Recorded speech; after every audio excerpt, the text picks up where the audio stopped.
Tonight, we expose the secret they buried for 7 decades.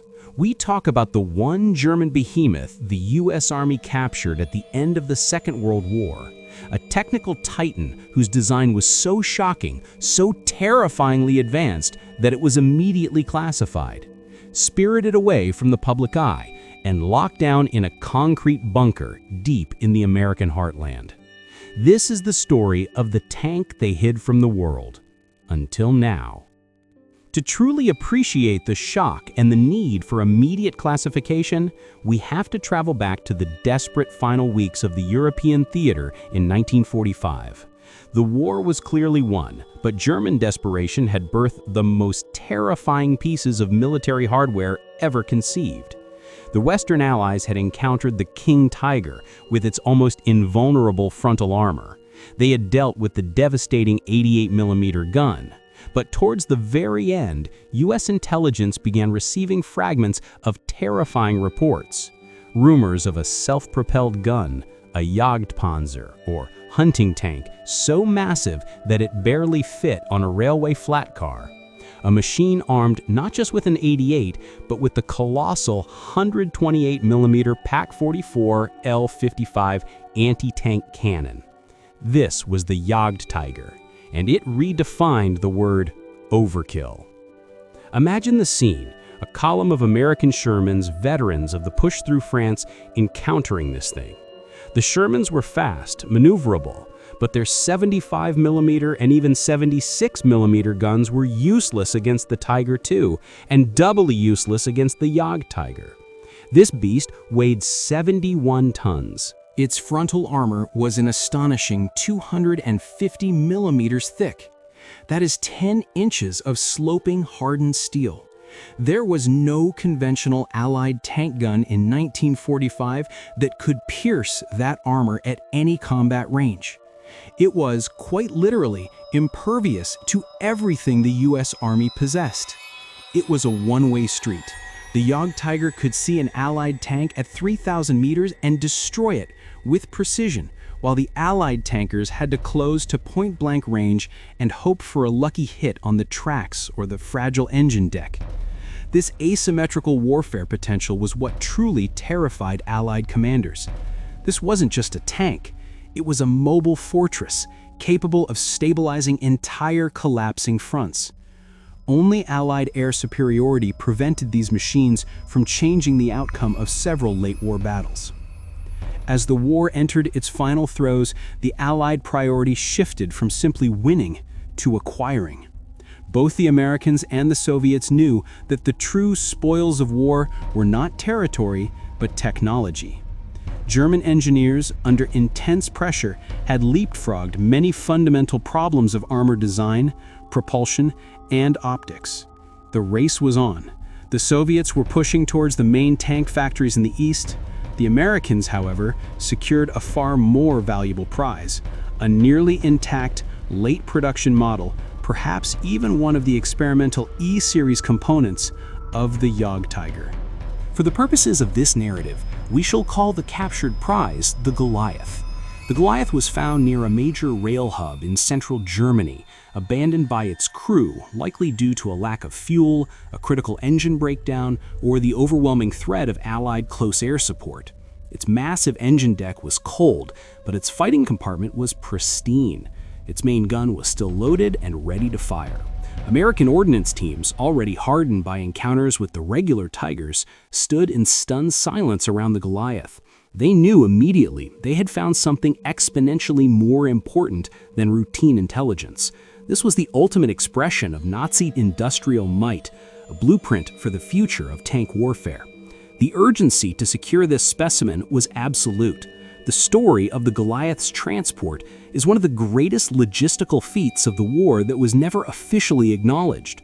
The task was threefold. First, keep it away from the rapidly advancing Soviet lines. Second, conceal its existence from the US rank and file to prevent leaks. And third, somehow move a 71-ton behemoth across a shattered continent and an entire ocean. The The tank was disassembled, the main gun and superstructure separated from the hull and loaded onto specialized, high-capacity railway cars under the cover of darkness. The convoy moved only at night, disguised under tarpaulins and escorted by hand-picked military police units with orders to shoot looters or spies on sight. This was not the standard salvage operation. This was a covert intelligence extraction. The journey across the Atlantic was equally delicate. The components were loaded onto a Liberty ship, not in a European port, but from a desolate coastal marshland facility, bypassing regular manifest procedures and customs. The ship's cargo was listed simply as Heavy Industrial Machinery, Classification 3. When the Goliath arrived in the United States, it didn't land in New York or Boston. It was quietly unloaded at a military terminal in Maryland and immediately transported to its new high-security home, the Aberdeen Proving Ground, or APG. APG was, and still is, the heart of U.S. ordnance testing. But even within APG, the Goliath was not housed with the captured King Tigers and Panther tanks that were displayed publicly for propaganda purposes. It was wheeled directly into a dedicated, reinforced bunker facility designed for testing nuclear shell casings. A space engineered to withstand immense forces and keep its contents absolutely secret. This secrecy wasn't about denying information to the American public. It was about denying a technical blueprint to the rapidly emerging geopolitical rival, the Soviet Union. The year was 1946. The Cold War had just begun. The Americans had just witnessed what German desperation could create, and they had seen how close the Soviet Union was to matching or even exceeding that capability. Revealing the Goliath's secrets, its internal construction, and the metallurgy of its armor would have given Soviet intelligence a priceless head start in designing their own next-generation heavy tanks.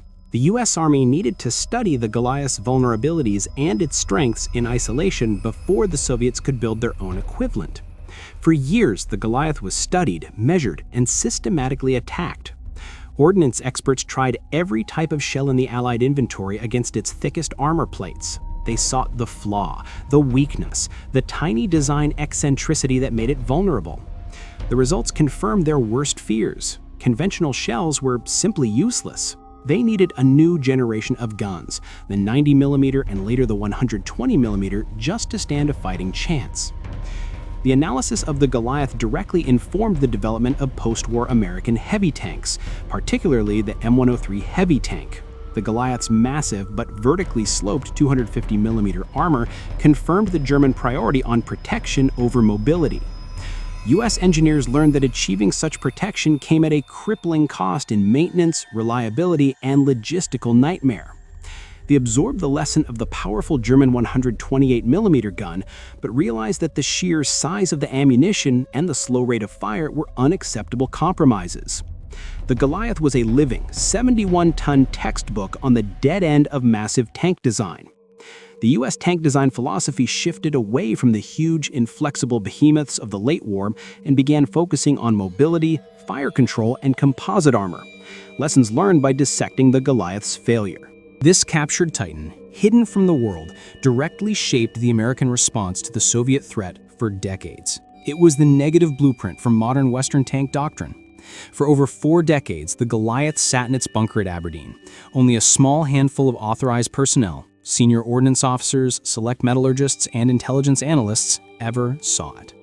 It was the stuff of whispered legend, a ghost tank known only by internal classification numbers. By the time the Soviet Union collapsed in the early 1990s, the Goliath's technical secrets were largely superseded by modern technology.